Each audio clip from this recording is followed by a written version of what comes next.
आज ही क्यों नहीं।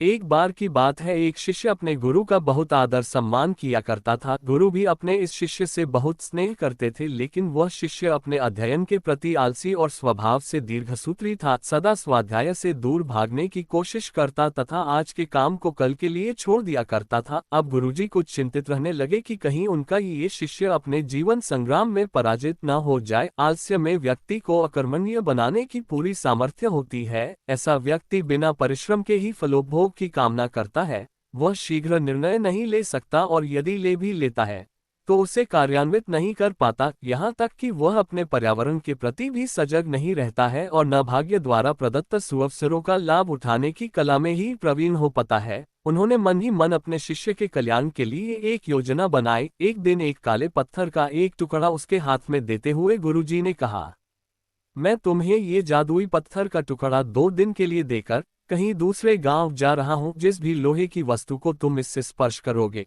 वह स्वर्ण में परिवर्तित हो जाएगी, पर याद रहे कि दूसरे दिन सूर्यास्त के पश्चात मैं इसे तुमसे वापस ले लूंगा। शिष्य इस सुअवसर को पाकर बहुत प्रसन्न हुआ, लेकिन आलसी होने के कारण उसने अपना पहला दिन ये कल्पना करते करते बिता दिया कि जब उसके पास बहुत सारा स्वर्ण होगा तब वह कितना प्रसन्न, सुखी, समृद्ध और संतुष्ट रहेगा। इतने नौकर चाकर होंगे कि उसे पानी पीने के लिए भी नहीं उठाना पड़ेगा। फिर दूसरे दिन जब वह प्रातःकाल जागा, उसे अच्छी तरह से स्मरण था कि आज स्वर्ण पाने का दूसरा और अंतिम दिन है। उसने मन में पक्का विचार किया कि आज वह गुरुजी द्वारा दिए गए काले पत्थर का लाभ जरूर उठाएगा। उसने निश्चय किया कि वो बाजार से लोहे के बड़े बड़े सामान खरीद कर लाएगा और उन्हें स्वर्ण में परिवर्तित कर देगा। दिन बीतता गया, पर वह इसी सोच में बैठा रहा कि अभी तो बहुत समय है, कभी भी बाजार जाकर सामान लेता आएगा। उसने सोचा कि अब तो दोपहर का भोजन करने के पश्चात ही सामान लेने निकलूंगा, परंतु भोजन करने के बाद उसे विश्राम करने की आदत थी और उसने बजाय उठ के मेहनत करने के थोड़ी देर आराम करना उचित समझा। पर आलस्य से परिपूर्ण उसका शरीर नींद की गहराइयों में खो गया और जब वो उठा तो सूर्यास्त होने को था।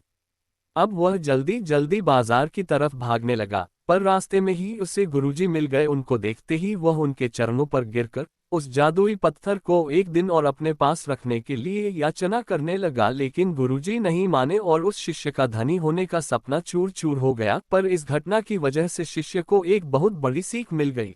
उसे अपने आलस्य पर पछतावा होने लगा। वह समझ गया कि आलस्य उसके जीवन के लिए अभिशाप है और उसने प्रण किया कि अब वो कभी भी काम से जी नहीं चुराएगा और एक कर्मठ, सजग और सक्रिय व्यक्ति बनकर दिखाएगा। कहानी की शिक्षा। दोस्तों, जीवन में हर किसी को एक से बढ़कर एक अवसर मिलते हैं, पर कई लोग इन्हें बस अपने आलस्य के कारण गंवा देते हैं।